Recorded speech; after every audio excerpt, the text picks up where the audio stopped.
খুব বিশেষ একটি দিন আজ, ৭১-এর জন্মদিন এবং ১২ বছর পেরিয়ে ১৩তে পড়ল ৭১। এই ১৩ বছর আমরা যারা একসঙ্গে কাজ করছি, যাদেরকে দেখা যায় টেলিভিশন স্ক্রিনে আর যাদেরকে দেখা যায় না, এই স্ক্রিন যারা চালান, যাদের মাথা থেকে এই স্ক্রিনে কি আসবে সেটি বের হয়, তাদের সঙ্গে একটু কথা বলি। তাদের অভিজ্ঞতা, তাদের একসঙ্গে কাজ করার অভিজ্ঞতা থেকে শুরু করে তাদের যে পরিকল্পনা সেটি এবং তারা যে স্বপ্ন দেখে ৭১-এ এসেছিলেন তার কতখানি কাছে তারা যেতে পারলেন।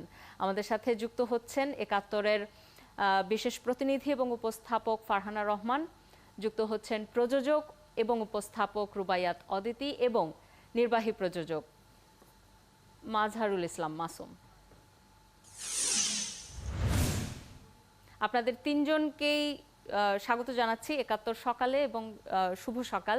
ফারহানা রহমান, আপনার কাছে যদি আসি, যে কয়জন মানুষ প্রথম ভেবেছিলেন বাংলাদেশে যে টেলিভিশন অ্যাঙ্কারদেরকে শুধু অ্যাঙ্কার হলে চলবে না, তাদেরকে সাংবাদিক হতে হবে, এখন অনেকেই এই কাজটি করছেন, কিন্তু যাদের মাথা থেকে এই আইডিয়াটা এসেছিল তারা সবাই এখন ৭১-এ, এবং একমাত্র ৭১ টেলিভিশনই এটি পরিপূর্ণভাবে এখনো পর্যন্ত প্র্যাকটিসে রাখতে পেরেছে যে ৭১-এর যারা অ্যাঙ্কার তারা শুধুই, কারোরই ডেজিগনেশন শুধুই অ্যাঙ্কার নয়। এই ব্যাপারটিকে আপনি কিভাবে দেখেন এবং আসলে আপনার কাজ করার ক্ষেত্রে এই এই এই যে আইডিয়াটা সেটা কতখানি গুরুত্ব বহন করে? শাওন, প্রথমে আপনাকে শুভেচ্ছা জানাই। ১২ বছর আমরা আসলে পরস্পরকে শুভেচ্ছা জানানো উচিত। ১২ বছর ধরে আমরা একসাথে হাঁটছি। যে প্রশ্নটি আপনি করলেন, যে যখন আমি আসলে সাংবাদিক, তারপরে আমি সংবাদ পড়া শুরু করলাম। আমার যাত্রা শুরু কিন্তু সাংবাদিক হিসেবে, মাঠে কাজ করার মানুষ হিসেবে। আমি আমাদের ভাষায় যদি বলি যে রিপোর্টিং করতে করতে আমি টেলিভিশন স্ক্রিনে চলে আসলাম সংবাদ পাঠ করার জন্য।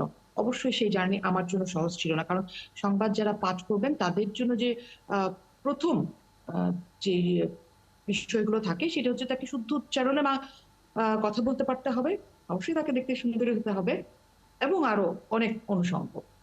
তার কতটা আমার আছে আমি জানি না, কিন্তু আমি পাঠ করে যাচ্ছি। আমাদেরকে প্রথমেই যখন শেখানো হয়েছিল যে আপনি তো মাঠে কাজ করেন, আপনি জানেন কি ঘটছে, সেই জিনিসটি যখন আপনি স্ক্রিনে দর্শকদের সামনে আনবেন, তখন যে কথাটি কিছুক্ষণ আগে নুরসাফা জুলহাজ এবং শাকিল আহমেদ বলে গেছেন, যে সাধারণ মানুষের টিভি হয়ে ওঠা, টু ওয়ে হয়ে ওঠা, যে দুদিক থেকেই আমি আসলে বলতে পারবো। একজন মাঠের সাংবাদিক হিসেবে আমার মনে হয় যে সাংবাদিকরা যখন আমরা খবর পড়ছি তখন আমরা এই জায়গাটি বুঝতে পারি। আমি যখন মাঠে কাজ করি তখন আমি একটি ঘটনার সাথে যেভাবে সম্পৃক্ত হতে পারি, ওই প্রত্যক্ষদর্শী বা ওই ঘটনার সাথে মানুষদের, সেটি তখন একজন সংবাদ উপস্থাপিকা হিসেবে আমার মাথায় কাজ করে, যে এখন আমি আসলে কি জানতে চাই। এখন জন্ম সনদ দিয়ে খোলো বিকাশ স্টুডেন্ট অ্যাকাউন্ট, নিজের বিকাশ নিজে কর। আমার রিপোর্টারের কাছে আমি আসলে এখন দর্শককে ঠিক কোন বিষয়টি বলতে চাই, কোন বিষয়টি জানাতে চাই, কোন জায়গাটি বলতে পারলে আসলে যে এই মুহূর্তে যিনি রিমোটটি হাতে নিয়ে আমার টেলিভিশনটি দেখছেন তিনি আসলে ঠিক মতো জানতে পারবেন কিনা, বুঝতে পারবেন কিনা আমার কথা, আমি কি তার কাছে পৌঁছাতে পারলাম, ওই বিষয়টি কাজ করে। এবং আমার মনে হয় যে সংবাদকর্মী হিসেবে যখন আমি মাঠে ছিলাম, এটা আমাকে সেই অ্যাডভান্টেজটা দেয় যখন আমি টেলিভিশনের স্ক্রিনে বসে সংবাদ পাঠ করি, কারণ আমি জানি ওই মুহূর্তে ওখানে কি কি ঘটে। সেক্ষেত্রে আমি বলবো যে আমরা সুবিধা পেয়েছি, চ্যালেঞ্জ তো অনেকখানেই আছে।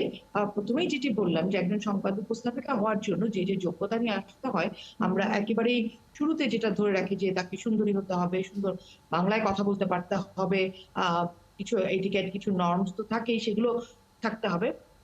আমরা যারা আমাদের সিনিয়রদের হাত পথ দেখানো পথে হেঁটেছি যে আপনাদেরকে আসতে হবে, এখানে আমরা যারা ঝাঁপ দিয়ে পড়েছে, আমার ধারণা শাওন, আমরা কেউ খারাপ করিনি, কারণ আমরা খারাপ করিনি বলেই আমাদের পরবর্তী সমস্ত টেলিভিশনগুলো সেই চেষ্টা করেছে যে যারা সংবাদ পাঠ করেন তারা যেন মাঠে কাজ করা মানুষটি হন।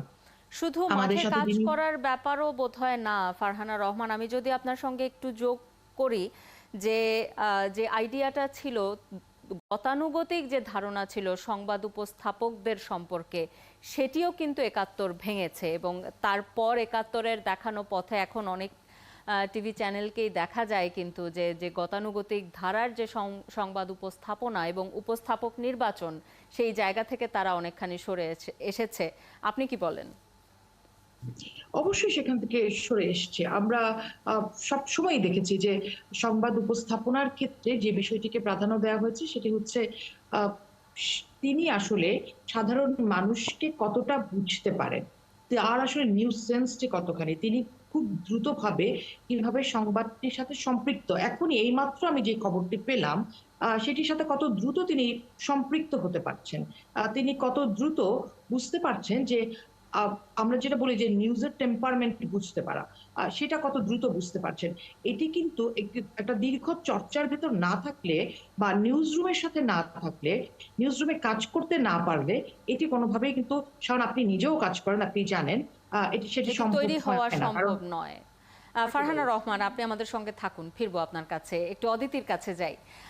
অদিতি, আপনার অভিজ্ঞতা আমাদের সঙ্গে শেয়ার করেন যে কেমন কাটলো ৭১-এ আপনার এই দীর্ঘ সময়, এবং আমাদের সঙ্গে কাজের অভিজ্ঞতা কেমন?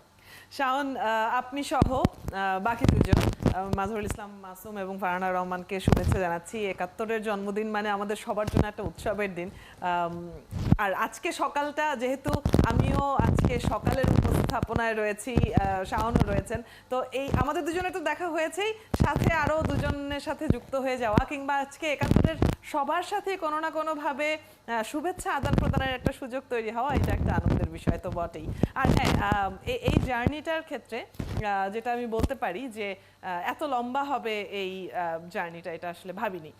যখন আমি জয়েন করেছি ৭১-এ, প্রযোজনার সাথে যুক্ত হতেই প্রথম কাজ শুরু করা, এবং তারপর উপস্থাপনাটা আসলে ছিল কিছুটা একটা আগ্রহের জায়গা আগে থেকেই ছিল। সেখানে ৭১ একটা বড় প্ল্যাটফর্ম হিসেবে অবশ্যই যুক্ত হয়েছে। আর আমার কাছে সবসময় মনে হতো যে কাজের জায়গা ব্যক্তিগত জীবন থেকে আলাদা হবে, কিন্তু ৭১-এ কাজ শুরু করার পর যেটা হয়েছে যে ৭১-এর পরিবেশটাই এমন যে সবার মধ্যে এত বন্ধুত্বপূর্ণ সম্পর্ক, একটা পরিবারের মতো ব্যাপার, না চাইতেও যেন হয়ে যায়। দেখতে দেখতে ৭ বছর পার করেছি আমি। এই যে আপনি বলছিলেন যে এত লম্বা হবে জার্নিটা, আপনি ভাবেননি, কি আপনাকে ৭১-এ আটকে ফেললো? ৭১ সুযোগ দেয়, এটা একটা বড় ব্যাপার যে আমি নতুন কিছু করতে চাই, আমি আমার কাজে নতুন কোনো সংযোজন যখন করতে চাই, সেটার সুযোগ ৭১ দেয়। আমরা অনেক সময় বলি যে আমাদের কালচারটা এমন যে আমরা পাইলট কোনো কিছু করতে সাহস পাই না, কিন্তু কেন যেন ৭১ এটাতে সবসময় কিছুটা উস্কানিও দেয় যে এটা এভাবে করলে কি ভালো হবে, আচ্ছা তাহলে আমরা একটু ট্রাই করে দেখি।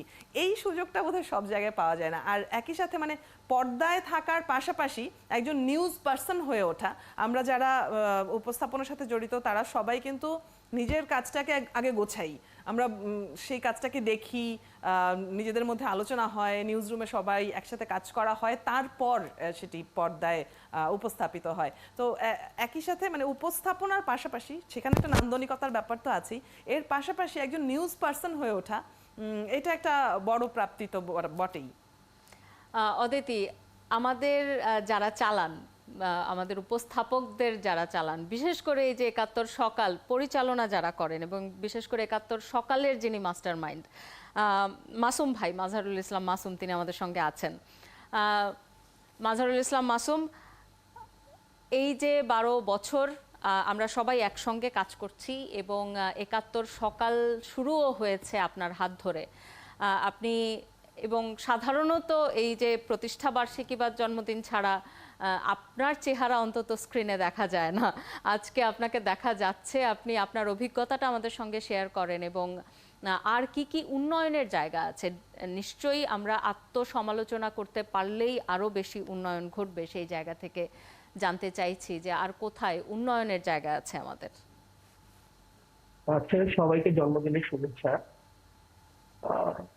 ৭১-এর ১২ বছর, কিন্তু ৭১-এ আমার ১৩ বছর।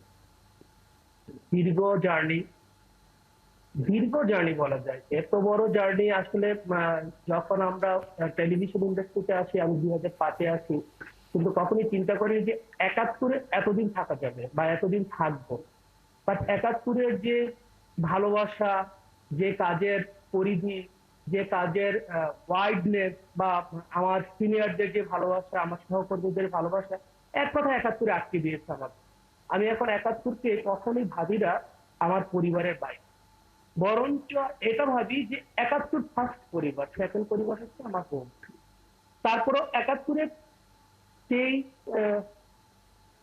কাজ করতে গিয়ে কখনোই কোনো সিনিয়রদের বা কখনো কোনো বড়দের বাধার সম্মুখীন হয়নি। যে কিছুক্ষণ আগে অতীতে বলছিল যে এখানে কাজের পরিধিটা স্বাধীন, আর ৭১-এর প্রতি আমার ভালোবাসা আর আন্তরিকতা আরো কিছু ব্যাপার আছে। যেমন আমি শুরু থেকে, আমি একজন মুক্তিযোদ্ধার সন্তান, শুরু থেকেই মুক্তিযুদ্ধের প্রতি আমার ভালোবাসা, স্বাধীনতার প্রতি ভালোবাসা, সবকিছু মিলে ৭১ ইজ বেস্ট। যুদ্ধ গেলে ৭১, এটা আমরা এবারের আমাদের স্লোগান। বাট আমি মনে করি ৭১ পথ দেখা। বাংলাদেশের যে টেলিভিশন ইন্ডাস্ট্রি গুলো আছে বা মিডিয়া হাউস গুলো আছে বা অনেক কিছুই আছে, অনেক সাংবাদিকতা আমরা অনেকেই করি অনেক দিকে, কিন্তু যতটুকু বোঝা যায়, যতটুকু ভাবি, নিজের দোল নিজে না পিটাইলে মাঝে মাঝে হয় না। তবে বলি ৭১ পথ দেখায়, ৭১ রাজনীতির পথ দেখায়, ৭১ সমাজনীতির পথ দেখায়, ৭১ অর্থনীতির পথ দেখায়, ৭১ বাংলাদেশকে কিভাবে ভালো রাখা যায় সেই পথ দেখায়, ৭১ সাধারণ মানুষের কথা বলে। ৭১ আমি যখন এই ৭১ সকালের টপিক গুলোই যখন ঠিক করি, আমি তখন প্রযোজক থাকি না, আমি চলে আসি আমরা সাধারণ অন্তত মানুষের জানি প্রতিদিন কিভাবে কতখানি ব্রেইন স্টর্মিং এর পর যে টপিকগুলো, যে বিষয়গুলো নির্বাচন করা হয় প্রতিদিন ৭১ সকালে, এবং একই সঙ্গে অতিথি নির্বাচন থেকে শুরু করে পুরো কাজটি আপনি কিভাবে করেন। ফারহানা রহমান, আপনার কাছে আসি। একেবারেই আত্মসমালোচনার জায়গায় থাকি আমরা, যে আত্মশুদ্ধির জন্য আর কি কি করতে পারি বলে মনে করেন? শাওন, আলোচনা খুব সিরিয়াস দিকে যাচ্ছে। প্রতিদিন সকালবেলা আমরা এই সিরিয়াস আলোচনাটা করি। আমি তার আগে মাসুম ভাইয়ের সাথে, মাসুম ভাইয়ের কাছে একটা ছোট প্রশ্ন রাখতে চাই। সেটি হচ্ছে যে, আমি নিশ্চয়ই আপনার প্রশ্নের উত্তর দিব।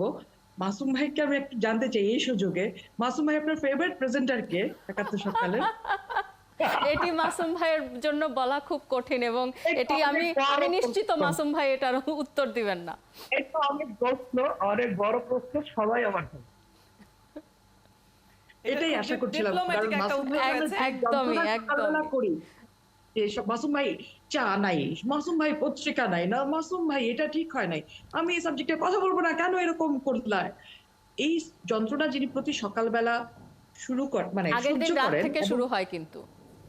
হ্যাঁ, এবং শুধু মাসুম ভাই না, নাজমুল ভাই, তারেক, যারা সকালটা করে আমাদের সাথে, প্রত্যেকের সাথেই আমরা মুখ ভার করে এসে এই কাজটা শুরু করি। দিনের শুরু হয় তাদের সাথে মুখ ভার হেসে। উনি যখন বলেন গুড মর্নিং, তারেক যখন বলে আপু শুভ সকাল, তখন একটু একটু করে মন ভালো হয়। যে জায়গাটাতে আপনি প্রশ্ন করলেন শাওন, যে সামনের দিনটিতে আসলে আমরা কি করতে চাই। সামনের দিনে আমাদের অনেক চ্যালেঞ্জ, যেটা নুরসাফা জুলহাজ এবং শাকিল আহমেদ বললেন, যে সবচেয়ে বড় চ্যালেঞ্জ হচ্ছে এই মুহূর্তে আমাদের সোশ্যাল মিডিয়ার প্ল্যাটফর্ম মোকাবেলা করা। প্রতি মুহূর্তে কাজ করতে যে আমাদেরকে সেভাবেই তৈরি থাকতে হবে, অর্থাৎ আপ টু ডেট থাকতে হবে, যে আমার সামনে আমার সাথে আসলে একসাথে পা মিলিয়ে চলছে আরেকটি প্ল্যাটফর্ম, যে আমার সাথে কোনো না কোনো ভাবে এগিয়ে যাবে। কারণ মানুষের হাতে সেই জিনিসটি, সেই প্ল্যাটফর্মটি সে পছন্দ করে নিবে। যদি আমি এখানে পিছিয়ে যাই, আমার সাথে যিনি পা মিলিয়ে চলছে তাকে পছন্দ করে দিবে। সেক্ষেত্রে আমাদের চ্যালেঞ্জটা হচ্ছে প্রতি মুহূর্তে আপডেট থাকা, প্রতি মুহূর্তে সংবাদ মাধ্যমকে নতুন কিছু দেওয়া, টেলিভিশনকে নতুন কিছু দেওয়া, যাতে সোশ্যাল মিডিয়া বা অন্য প্ল্যাটফর্ম যাতে সেই সুযোগটি না পায়। অর্থাৎ একজন প্রত্যেকেই আমরা সংবাদকর্মী, প্রত্যেক সংবাদকর্মীকে প্রতিদিন নতুন কিছু হাজির করতে পারতে হবে। সেটি খবরে যেমন নতুন, আঙ্গিকে নতুন, এবং সব তার জায়গা সঙ্গে থেকে বস্তুনিষ্ঠতা একটা খুবই গুরুত্বপূর্ণ বিষয়। তা না হলে কিন্তু সোশ্যাল মিডিয়ার যে গুজব এবং যে ধরনের অপব্যাখ্যা, খবরের অপতথ্য পাওয়া যায়, সেগুলোর সঙ্গে তাহলে তো আর মেইনস্ট্রিম মিডিয়ার তেমন কোনো তফাৎ থাকে না। আমি এখানে একটু যোগও করতে চাই। বস্তুনিষ্ঠতার পাশাপাশি যেটা হয় সোশ্যাল মিডিয়াতে, এখন আমাদের অভ্যাস হয়ে গিয়েছে একটা মুড থেকে আরেকটা মুডে আমরা খুব সহজে শিফট হয়ে যাই। খুব হাসির একটা রিল দেখলাম, এরপরে সোয়াইপ করে আমরা একটা খুব মন খারাপের কিছু একটা দেখলাম, তো আমাদের খুব তাড়াতাড়ি মুড শিফট হয়ে যায় এবং আমরা অনেক তাড়াতাড়ি ভুলেও যাই এই কারণে। আমাদের মেইন স্ট্রিম সংবাদে যেটা থাকে যে ফলো আপ হওয়ার বিষয়টি থাকে, একটা অপরাধ সংঘটিত হয়েছে সেখানেই গল্পটি শেষ হয়ে যায় না, এর পুরো বিচারিক প্রক্রিয়া, এটির সমাজের ওপরে কি প্রভাব, এটি এই ধরনের পরিস্থিতি থেকে উত্তরণ, দেশকে এগিয়ে নিয়ে যাওয়া, এই ফলো আপের বিষয়টি আরো শক্তপোক্তভাবে মেইন স্ট্রিম মিডিয়াই তো আসলে ধরে রাখবে। অসংখ্য ধন্যবাদ আপনাদের দুজনকেই আমাদের সাথে যুক্ত হবার জন্য। ধন্যবাদ মাজহারুল ইসলাম মাসুম আপনাকেও।